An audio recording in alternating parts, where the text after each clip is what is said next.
Office vacancies have completely gone sky high. So what are people going to do with these spaces? It's a huge problem.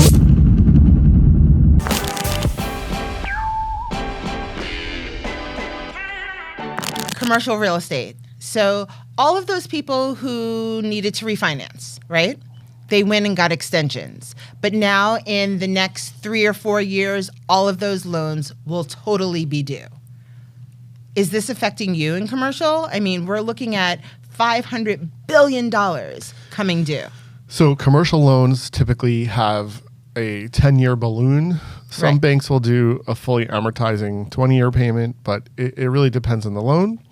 And again, it depends on where we are with the interest rate. So when the interest rates come down, which they are slated to do for 24, that will help to make people's lives easier. And there'll be less challenges. But if they have a rate that's at 3%, the rates today are like 7.75 for a commercial property. Their payment could double, or their interest payment's going to double. So things can get scary. And if their buildings, the rents don't cover that, then they won't be able to refi and they'll lose their buildings potentially. And they just lose them. They don't just lose them. Banks are not in the business of taking back assets. They don't want it. They're not a real estate company. They're a bank. So they're going to try to work with people. They'll try to modify loans, I think. Then people are smart people will try to sell.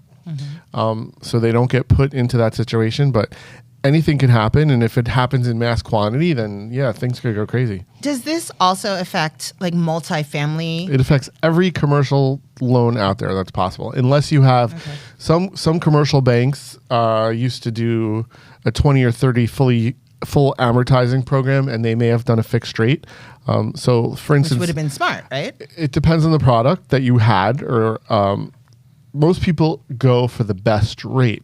They don't always go for the best loan program. So there was a time when the rates were, let's say, 4%, but you could have gone to this bank. There was a bank called Oritani Bank, and let's say when the rates were 4%, they were offering you a 20-year fully amortizing loan at 4.5% with a fixed rate. So the difference is you're paying a little more for the rate, and you're paying more money upfront per month because it wasn't a 25-year amortized payment. It was a 20-year payment, meaning you had to pay your loan off in 20 years instead of 25. So it was a higher cost out of pocket monthly, but that was a great product because it gave you one loan for 20 years and then you were done. Now, is that something you would have done, or would have you gone for the lesser rate because you're spending less money at the Because I was always in the growth stage and I always wanted a higher cash flow and I wanted the money to build. I never took that. I always took the most money in my pocket scenario. Do you wish you had taken it? Because a fixed rate. Not yet. Maybe in the next 3 to 4 years. Let's see where things go in the next year. I do have a couple loans resetting, and I don't know what's going to happen. But I also don't highly leverage the properties that I own, so it really depends on some of those newer investors went out there and really paid top dollar for some of those multifamily units.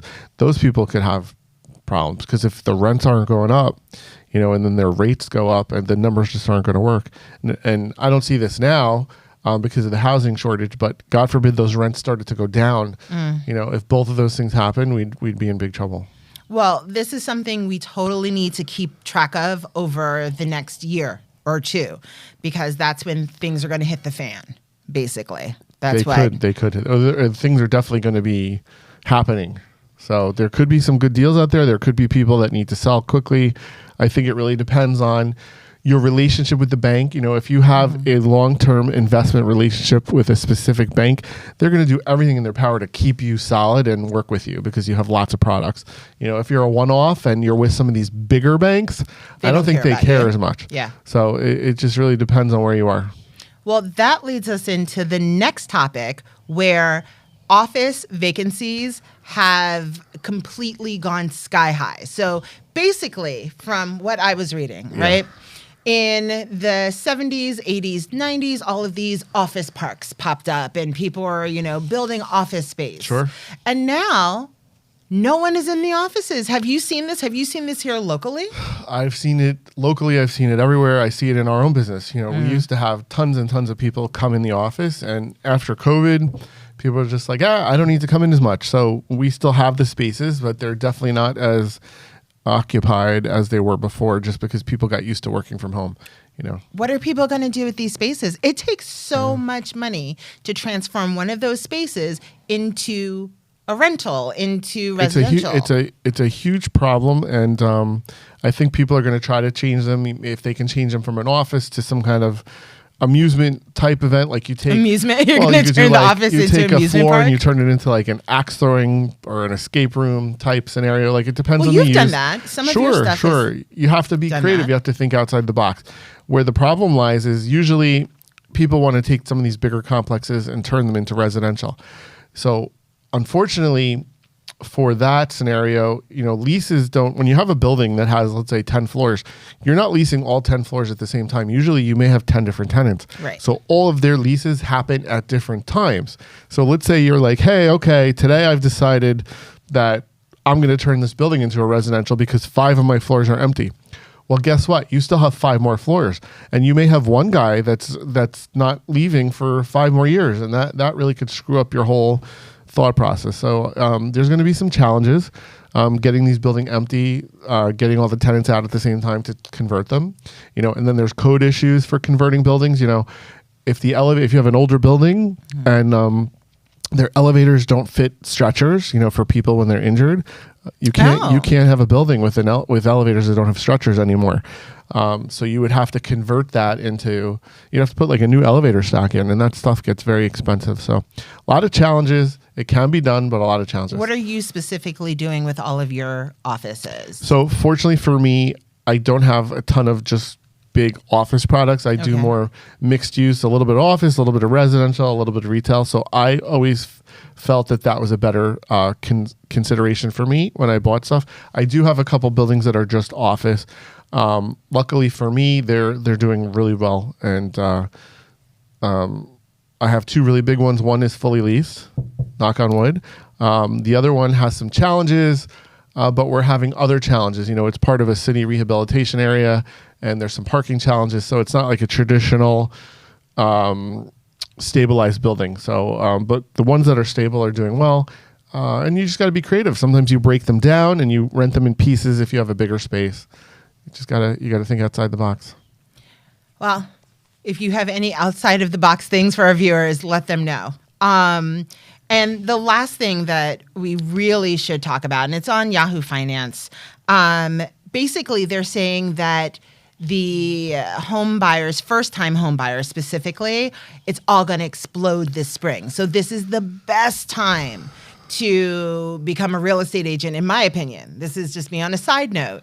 Best time, because if it's going to explode this spring and people are going to hop back into the market, especially first-time home buyers, new agents should be getting their license now so they can ramp up and be ready in March, April. Sure. But they're basically saying because the interest rates are coming down, or people are anticipating that, everything's starting to move. Sure. Things are starting to get lubricated. Well, I think it's always a great time to get your real estate license. I think everyone should have it. Right. My son, when he turns 18, we're a couple years out, is going to be getting it in his first year. Mm-hmm. It just gives you... Mine too. He's all ready. Yeah. He said he's going to work for you. There you go. It just gives people a good understanding of the back end of a large asset or a large purchase, if it's not an asset and it's your main house. So having that license just helps you understand the world better.